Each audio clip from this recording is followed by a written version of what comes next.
Hello and welcome to the Agent Rundown Real Estate Coffee Talk.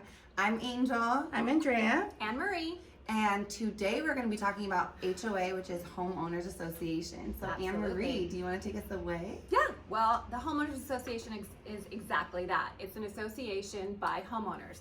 And a lot of people think, oh, an HOA or a homeowner association is just for a townhome or condo, but it's not. There's actually a lot of single family residents as well that have HOAs. So there's kind of two types. There's those that are self-managed. You have the members of the community, the owners that come in, and they have a secretary, they have a treasurer, and they kind of self-manage. They have a board. They have a board. President, with different positions. Then there's also the ones that are all run by the property manager. So in a nutshell, that's an HOA. It's a homeowners association. Yeah, and so there's benefits and cons. So do you want to share the benefits? Yeah. Some of the benefits are the fact that, there's a lot of things that are taken care of for you. Like sometimes the water is included in the HOA, gardening is included, if you have a pool, the maintenance of the pool, there's sometimes a gym or, a get-together place where you can have parties. And then, of course, insurance, it covers a lot of insurance. Of course, as residents, you should get your own insurance, but there's things that they cover as an HOA. Also, it kind of stops certain people from doing crazy colors or going out of the main, style of the house. A lot of people like to keep their neighborhoods looking the way that they do.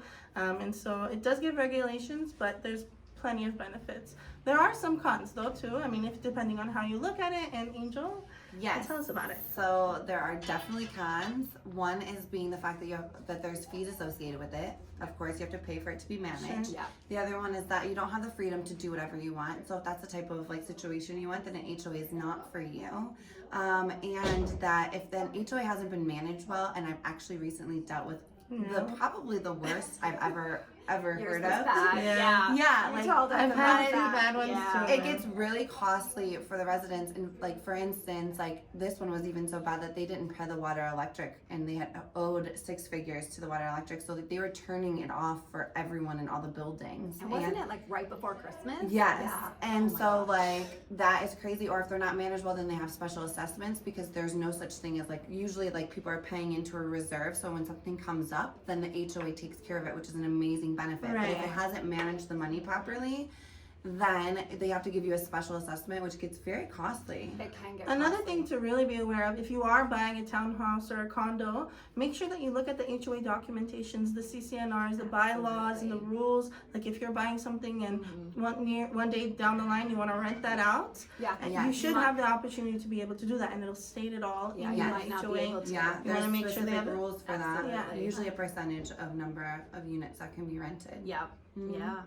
Yeah. So look for healthy HOAs if you are going Healthy for reserves too. Yeah. That's why it's so important to use an agent. You really have to look at those reserves and see, are we going to get a special assessment? How old is the roof on the community buildings? Or if you're in a townhome and your roof is covered, or a condo, Does the HOA cover And if you see red flags, run, right? And make sure that your agent is looking out for your best interest. I spent Christmas Eve door knocking until I got a hold of enough people to find out the situation with my client, so we had to cancel escrow.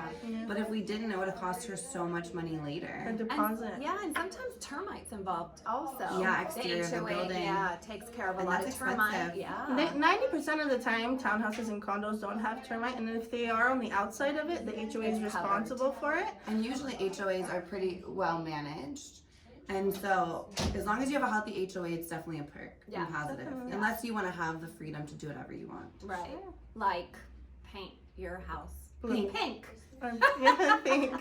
Or who remembers that house on Mountain that was blue? Yes. Oh my God, that blue.